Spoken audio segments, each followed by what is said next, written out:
Hello and welcome, we are playing Where the Sun Always Shines today, from a developer that we played a few games from before, to be specific, ebi-hime.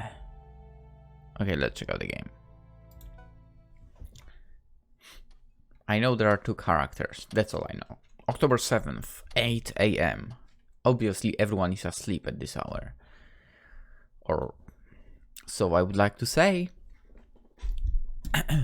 Why do you always insist on watching this stuff? Sunny Cheeseman stood by the kitchen door, rubbing the soles of her mood-spattered school shoes against the welcome mat. The mat, much like the rest of the kitchen, had seen better days. It was worn and faded with age, the bristles split and infused with dirt. Ew, gross! Sunny wrinkled her nose. She often did when she went to Blake's house. Nobody made Sunny say ew quite as much as he did. Then why is she there? And the current focus of the older man's attention was about as ew as it got.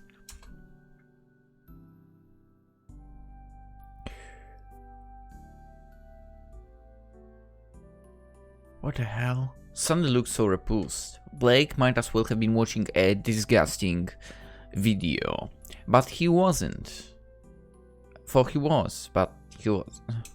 Blake was a man of loose morals, but not even he could stomach 60 minutes of something we don't speak about while eating his kippers in the morning. But it was something almost as intimate. It might have been even more intimate, in fact. During those movies I was thinking about, the actors and actresses were doing just that. Acting. Often the sounds were hollow and empty, as was the emotion. That's why it's better to watch amateur stuff. There was no emotion in what we are thinking about right now. The professional stuff. The image flicking on Blake's tablet, however, was as real as could be.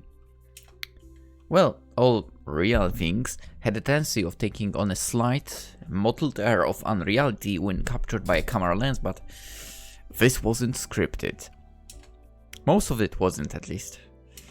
It was a TV documentary. A documentary about lung cancer, to be more precise, and the uncensored, unfiltered operations that went on in one Sussex-based hospital. Wow. The camera zoomed in on a close-up of a pair of blue surgical gloves. I don't have any.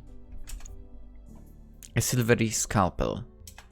An incision into the soft belly of a comatose patient. Oh. At least Sunny hoped they were comatose, otherwise the shock of being invaded by a sharp foreign object would probably kill the poor man.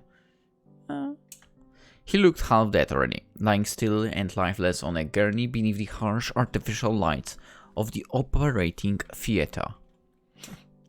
The presenter was saying something, for their voice was slightly muffled. And after making the first incision, Dr. Becker will then... But Sunny did not particularly care what Dr. Becker was going to do next. She was starting to feel sick. Interesting. Could you please turn it off? Sunny slid out her school shoes and lined them up neatly beside Blake's cast-offs. Thank you for not entering the apartment in shoes. Yes! Thank you. It's perverse!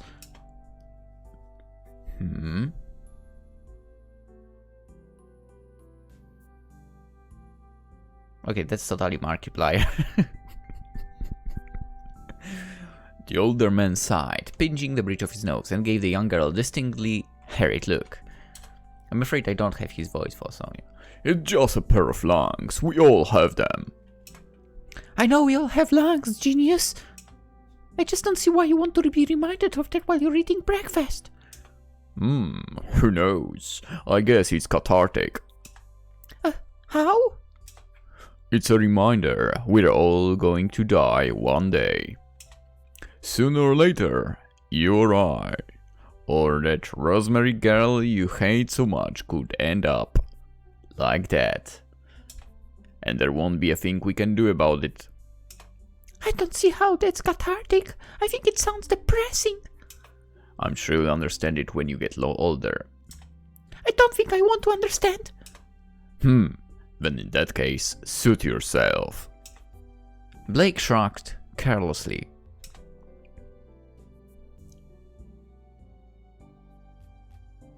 Everything about the older man was careless, from his messy hair to his rumpled clothes. They were probably the same clothes he'd worn yesterday. This is the same piece of clothing I was recording in yesterday, yes. I only have this for recording, okay? If I feel like, okay, too many episodes, let's get rid of it. Then I change it, but otherwise, you know, I don't walk in this on a daily basis, basically, kind of. Anyway, and the day before that, whenever Sunny saw him, which was once or twice every fortnight, he was dressed in such the same manner. Oversized sweaters, faded jeans, and no socks. I actually don't have jeans on myself. I have shorts. But I don't have socks, that's true, and it was a mistake because it's freaking cold. He was like a cartoon character, with an entire wardrobe filled of endless repeating identical outfits. Huh. They all seem to have holes in them too, tiny little marks made by the claws of his cat, Lawrence.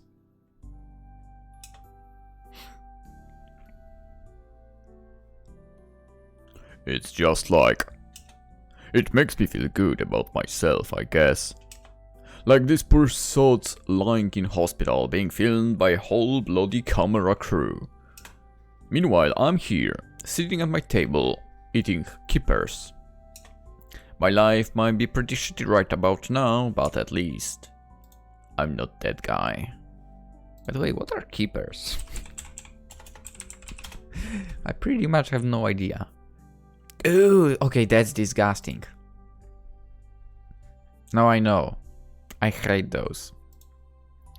If you keep smoking, you might end up like that one guy one day. I'll close the bridge when I get to it, Cheddar. Don't call me that! You don't like it? Not at all. Jesus Christ. You're even pickier than Lawrence. And he's a cat. Hypocrite. Blake himself was picking at his kippers dispassionately, with no real interest in actually eating them. The kippers were such a bright yellow it was almost concerning. Evidently they had been bought fresh from the nearby Sainsbury's. The very yellow kippers had barely been touched, but Blake had already lost his appetite. He's eating like kind of a can, right? I would expect that at least.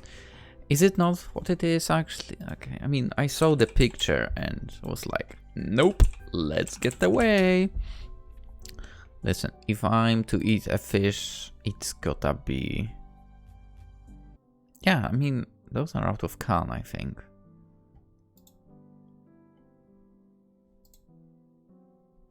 And I don't like the fish from the can.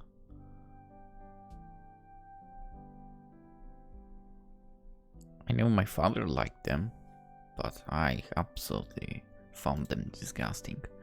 Anyway, his appetite was a rather elusive thing, as of late, much like his desire to bath, sleep and dress himself in an appropriate manner. Huh? Dude, shower twice a day. For me, it's a must. Not that he'd ever cared about that last point. What was the last point? Dress himself, okay. Okay, in appropriate manner, I understand that.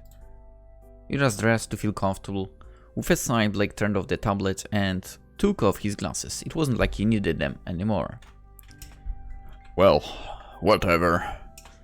So saying, he picked up his plate and walked to the bin.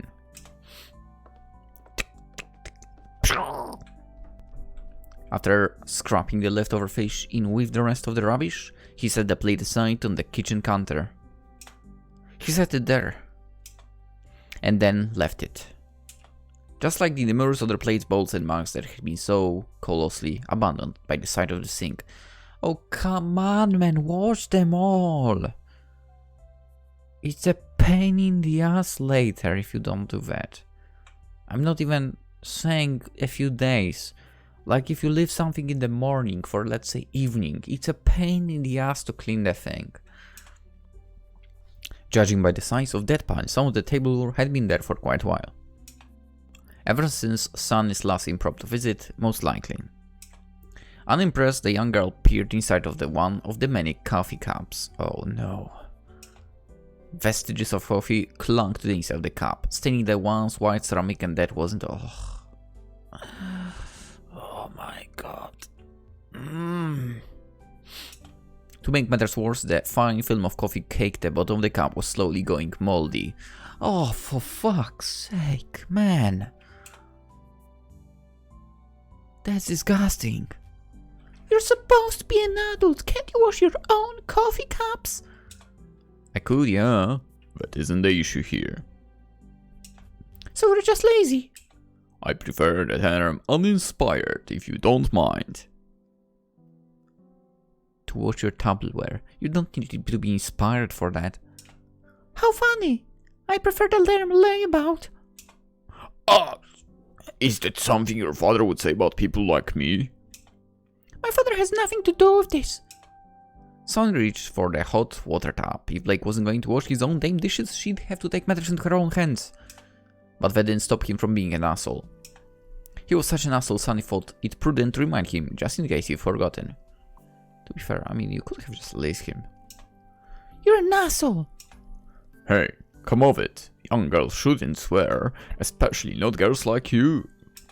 What do you mean, girls like me? Well, you know, you're not bad looking. That's true, a little bit. Not gonna lie. Not gonna lie. Swearing? Turn off. Would it? Would it make a difference if you thought I was hideously ugly? I mean, it wouldn't really help. It's the principle of the thing. That's how I was raised. Boys will be boys, and girls should always like girls. Is it the sound of actually washing the dishes being done? Nice! Not that I was much good at acting like a boy. I've always hated football.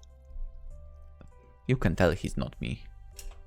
I hate football too! Then that's one thing we've got in common, Stilton. Don't call me that! Don't you like Stilton? Just call me Sunny. But there's a whole wealth of cheese-related nicknames to exploit. Why the cheese? What about Wensleydale? Tonight! Camembert? Definitely not. Corning Yard. Cut it out! Son knew her last name sounded silly, but it wasn't nearly as amusing as Blake seemed to believe. Why did there have to be so many kinds of cheese in the world anyway? Blake... what's her surname then? Blake was oddly well versed in the subject matter, and he could probably keep going with these stupid names until Christmas. Speaking of Christmas, it's right around the corner! You know, I didn't come here before school to help you wash your dirty dishes. Actually, I want to ask you a favor. Oh, so the truth comes out. Well, I guess nothing's free in this world. What do you want? I want to audition for a role in my school's play. A school play, is it? It's been a while since I took part in one of those.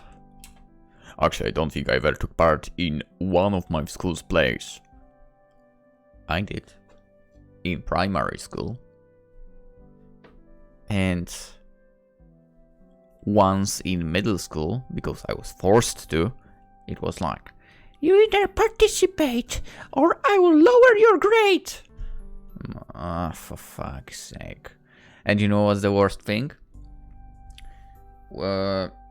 during the play, it was like basically, it was talks between students of sorts, like, you know, each pair kind of had a scene.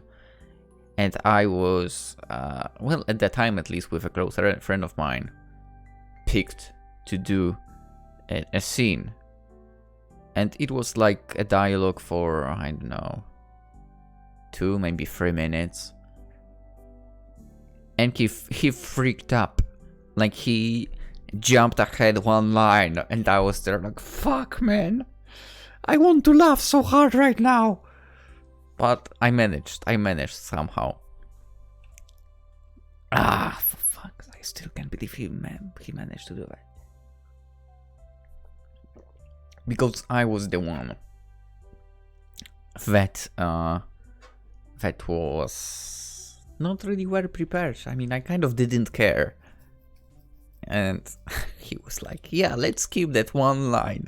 Ugh. I know it's not really funny story, but at the time, you know, when it happens, you're like, for fuck's sake, how am I supposed not to laugh at that moment anyway? It seemed like way too much hustle. Yeah, I mean, yeah. Now, why am I not surprised to hear that? Anyway, it's not just a play, it's actually a musical, and I want one of the singing roles. You don't say. Blake seemed to perk up at this, just as Sunny had expected. That was one of the first things she had learned about Blake Radcliffe. He loved musicals. If the poster commemorating the 20th anniversary of Claude Michael Schoenberg's Les Miserables hanging in his living room was anything to go by, I have no idea what that is. What musical is it? I mean, clearly a musical, yeah, but other than that, no knowledge of it. Blood Brothers. Blood Brothers, huh? I guess that's pretty standard for secondary schools. Secondary? So secondary is like middle school? Or junior high? Why there are so many names for that? It's already had its run in the West End. I think the songs are pretty unremarkable, but whatever. It's not like you could pull off Les Mis. Probably not. So I was wondering, could you give me some suggestions? I'd suggest you do a musical with decent music, but imagine that's not up to me.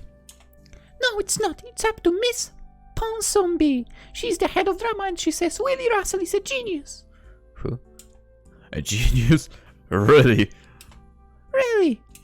Oh god, please spare me. So what advice do you want? Well, we have to audition next week. Miss Ponsonby said any students who wanted solo roles need to sing her a piece. She wants to judge our talents, but I don't know what to sing. A song. Tricky. I bet most of the kids in your year will sing some of the stuff in the top 50. What's the name of that obnoxious brat who sounds like a chipmunk? Justin Piper. The very one. I can't stand his voice. Same. I can't stand to have his name mentioned in my kitchen. Understandable. This is a sacred place where I eat breakfast. And watch video footage of people with lung cancer being operated on. It's still better. We all have our foibles. And you want my advice? If you would, you know a lot more about music than I do, so maybe you can suggest something. Something that will impress Miss Ponsonby. I think I read her name differently now. I don't know this Miss Ponsonby woman, but if she thinks Will Russell is a genius, it shouldn't be too hard to impress her. Just give me some time. Blake bustled off, leaving Sun in the kitchen.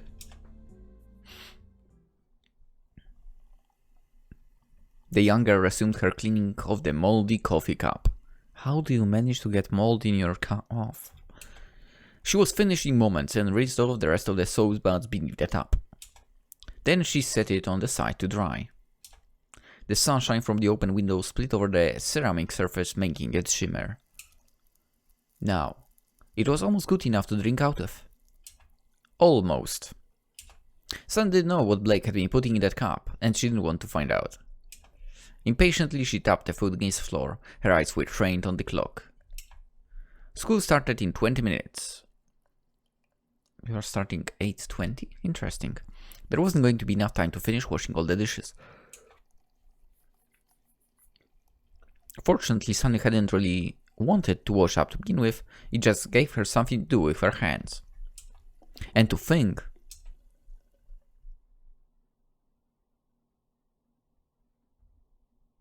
When she had first arrived at 24 Williams Street at the beginning of September, fresh-faced with a sweet smile, she had thought she would be visiting the residence of once Mrs. Sloane. But Blake Radcliffe was about as un-Mrs. Sloane-like as it was possible to be.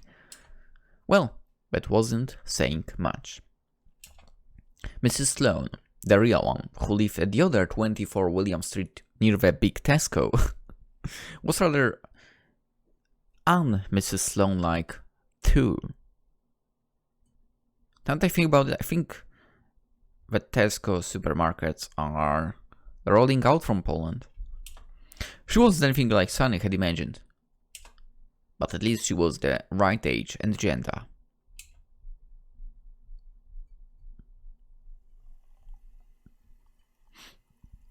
Then the minutes went by. Sunny worked through the dishes slowly, setting them to dry on the rack by the sink. Like the fancy one you see in the memes now? In the memes. Eventually 1 mug, 3 plates and a bowl later, Blake came back. His hair looked a little more used up than usual, his face flushed from exercise. But most unusually there was a smile on his face. A small triumphant smile. I found it! What?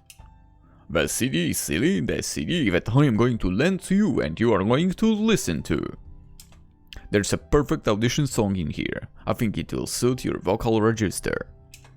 You are a soprano, soprano, aren't you? That's what I sing in the school core. Core, whatever. Good, then this should work out nicely. Sunny wiped her hands on the tea towel, emblazoned liberally with cartoon images of cute cats, and picked the CD up. She turned it over. The Phantom of the Opera? I know this one. That's right. You'll want the third track from Act 1, Scene 1, Think of Me. It's a classic. Is that the scene where Christina auditions for a lead role in the opera? Oh, very nice. So you do know the Phantom? A bit. I watched the film version, the one with Gerard. Oh, if you say Gerard Butler, Sonny, I'm going to have to hit you. No offense meant. Offense taken. What's wrong with Gerard Butler, anyway? What's right with him? The man can't sing, it's a joke. But he's not a singer, he's an actor. Then why on earth he was cast as a leading role in a film adaptation of a musical? It's like they wanted to desecrate something sacred. I mean, that's all they do with any adaptation right now, to be fair.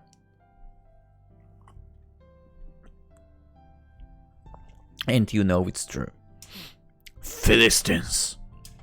I think you're taking this a little too seriously. Ridiculous. You can never take music too seriously. Particularly not music like The Phantom. And it's Andrew Lloyd Webber's masterpiece. There's a reason it's been running on the West and so long. Alright. No, it's not alright. It's all wrong. That's what I'm telling you. You have to listen to this CD now, Sonny. The songs are done by the original cast, the way it was always meant to be. Michael Crawford and Sarah Brightman. Michael who? Michael who? Good Lord, Sonny. You say you're familiar with the Phantom, and you don't even know who first gave him a voice.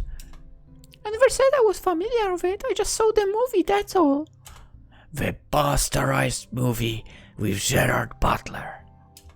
I happen to like Gerard Butler. And lots of Germans back in the 1930s liked the certain party. We all know how that ended up. I don't think you can compare Gerard Butler to Hitler. It's not exactly fair. He might not have set up his own death camps yet, but he murdered those songs.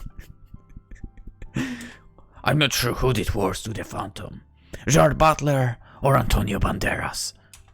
It's a disgrace.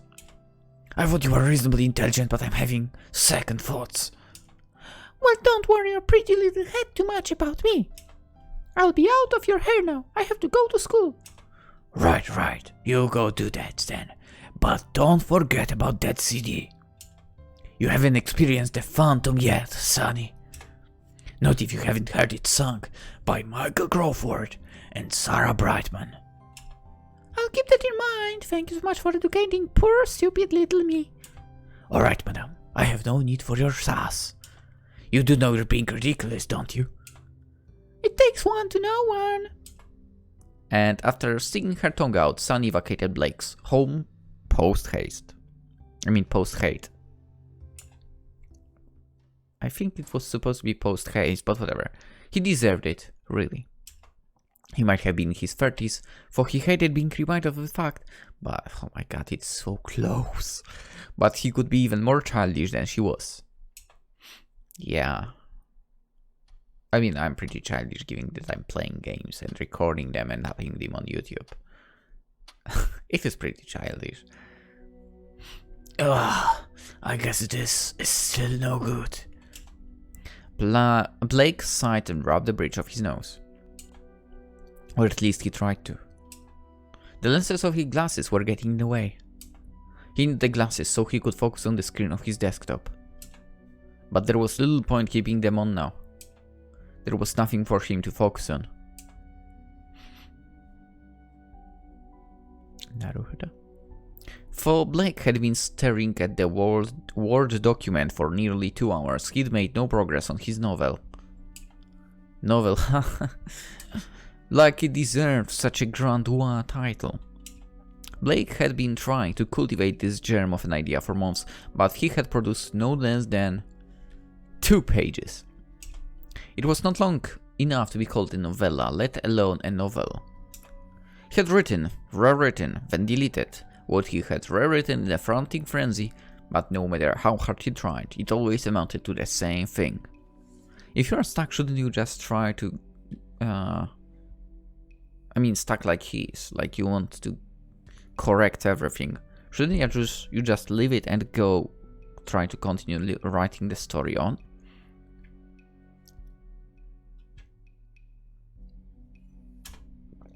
An empty page. Writing never used to be this hard. I wouldn't know. The only time I did some writing was for university projects, right? And to be fair, I was blasting through that pretty fast. When Blake was younger, he'd hold up in the school library every single lunch break, scribbling fantastic stories down in his ring-bound notebooks. He had invented worlds that would have put the Bronte siblings, whoever that is, to shame. Probably some authors, right? Glasstown, Gondal, Angria. They had nothing on Celeriac. At the time, Blake hadn't realized that Celeriac was kind of plant. It was something he'd heard on the TV, most likely a cooking channel, and the name had stuck. He thought it sounded mysterious. It was the perfect name for the make-believe world of his youth. When he got older and learned what a Celeriac really was, it had sucked some of the magic out of his universe. At this point, however, it was of little consequence. He had already moved on to the bigger things. Okay, I'll need to answer that later. Better things. And it was all thanks to Cynthia. She had been his girlfriend, and then his wife.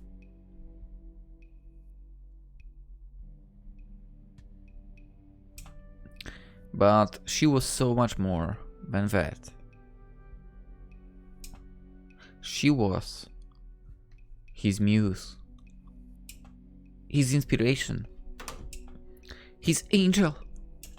And now she was gone. Huh? Why? And before that movie he's watching of the operation has some connection to that. Good lord. Blake sighed, his fingers fisted in his hair. He pulled so hard it hurt. What on earth was wrong with him? Did he only have one original and he had to pause before using the word novel inside of him? Maybe that was why he couldn't write. There was nothing left for him to write. Not without her. How on earth could you do this to me? How could you leave me like that? But Blake didn't know who he was talking to. His wife? His talent?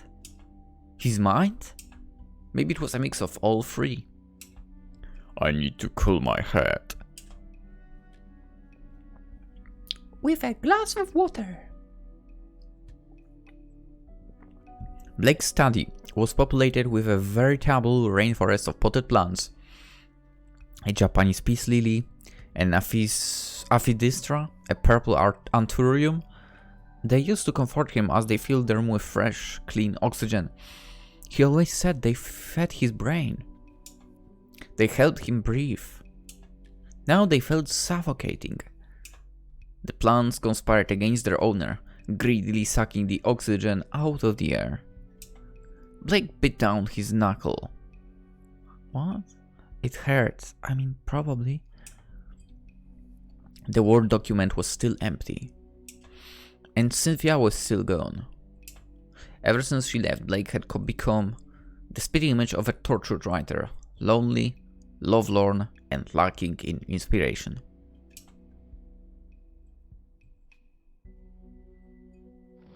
With a sigh, Blake got to his feet.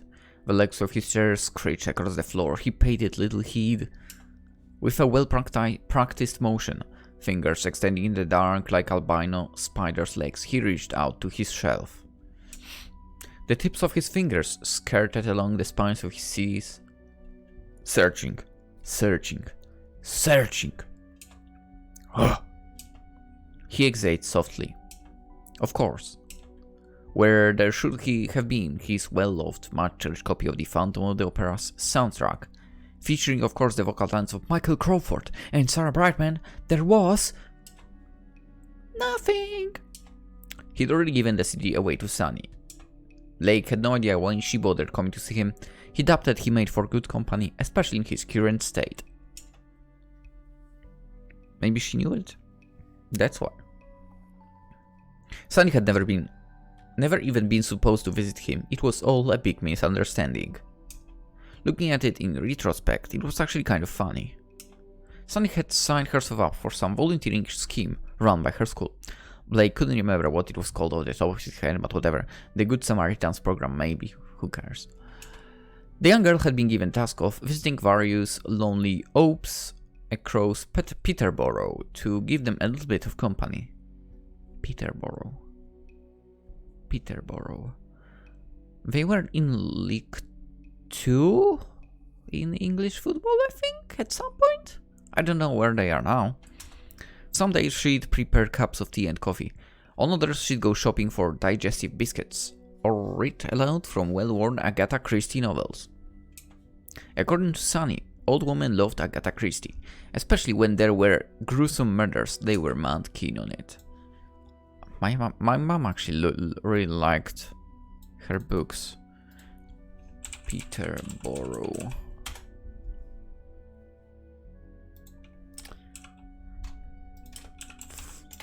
FC, okay. They are in championship. Nice. Okay. Not bad, Peterborough. Not bad. Let's see. Do you have year by year? I don't care about kids. I care about table. Okay, Football League 1. Oh, you're in League 1. Okay. And you won the playoffs into 10-11, but then you were back. And in 2021 you were runner-ups and got to the higher league. Interesting. Oh, Darren Ferguson is the manager. Holy crap! And interesting. Anyway. Sonny's first client, one elderly Mrs. Sloane, lived on 24 William Street. As luck would have it, Blake also lived on 24 William Street, but not the right one. Sonny had assumed the William Street she had been assigned to was the one a 5-minute walk away from her school. As such, she had shown up on Blake's doorstep at the beginning of September, all fresh-faced and sweet smiles, and asked whether Mrs. Sloane was in and would it be terribly rude if she came in to have a chat. Blake had almost slammed the door in her face. He hadn't. Now the girl kept coming over, for it should have been obvious by this point he wasn't Mrs. Sloane. And for whatever reason, he'd gone and given the nosy brat his favorite CD.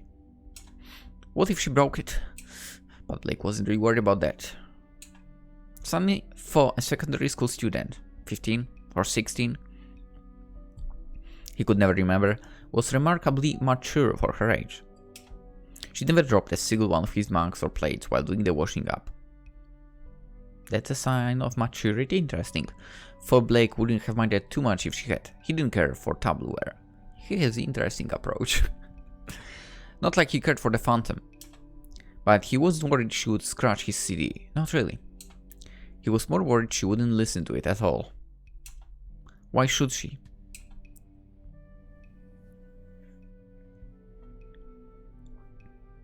Blake knew why she continued to come over, for she had no obligation to. She pitied him. Sometimes Blake thought he pitied himself. Naruto. Okay, ladies and gentlemen, we are ending it here. We'll continue with this episode. No, we will continue with this story in the next episode that will be out tomorrow. So for now, hope you enjoyed, hope you have a wonderful day, and I'll see you in the next one. Bye bye.